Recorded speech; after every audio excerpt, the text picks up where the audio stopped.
100 дена од стартот на руската инвазија врз Украина.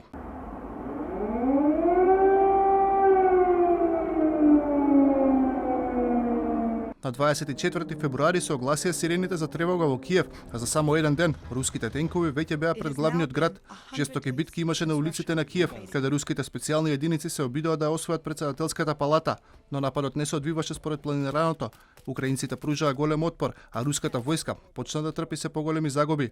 По еден месец ракетирање на Киев, на 4 април, Москва се откажа од освојување на главниот град, но она што беше откриено по повлекувањето на руската армија во Буча и Ирпин, двата града во близина на Киев, го згрози светот.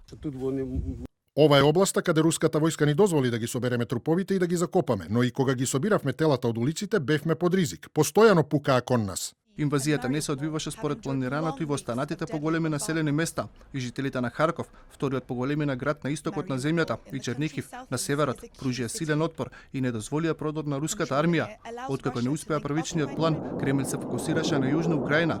Прв поголем град кој падна под контрола на Москва беше Херсон, а големи битки имаше и за освојување на пристанишниот град Мариупол. По 82 дена, на 18 мај, украинските бранители кои со месеци се криеа во челичарницата во пристанишниот град се предадоа, а Мариупол заврши под контрола на Русија.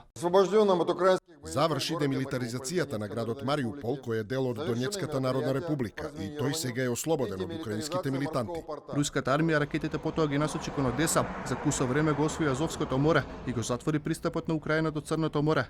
Нападите се префрлија на истокот на Украина, каде Русија се обидува да ги освои Донецк и Луганск, двете територии кои Москва едностранно ги прогласи за самостојни републики.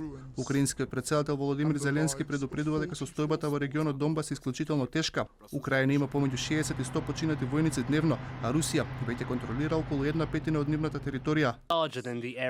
20% од нашата територија е под контрола на окупаторот. Тоа е речиси 125.000 квадратни километри. Тоа е територија поголема од Бенелукс, 300.000 километри се минирани, речиси 12 милиони украинци се внатрешно раселени. Генералниот секретар на НАТО Јен Столтенберг ги предупреди сојузниците на Украина да се подготват за тешка исцрпувачка војна. Мораме да бидеме подготвени за војна на долг рок, бидејќи она што го гледаме е дека оваа војна сега стана исцрпувачка војна. По 3 месеци од почетокот на војната, од Обединетите нации велат дека Украина ја напуштиле речиси 7 милиони лица, загинале повеќе од 4000 цивили, меѓу кои неколку стотици деца. Бројот на воени жртви на руска и украинска страна надминува над 20.000.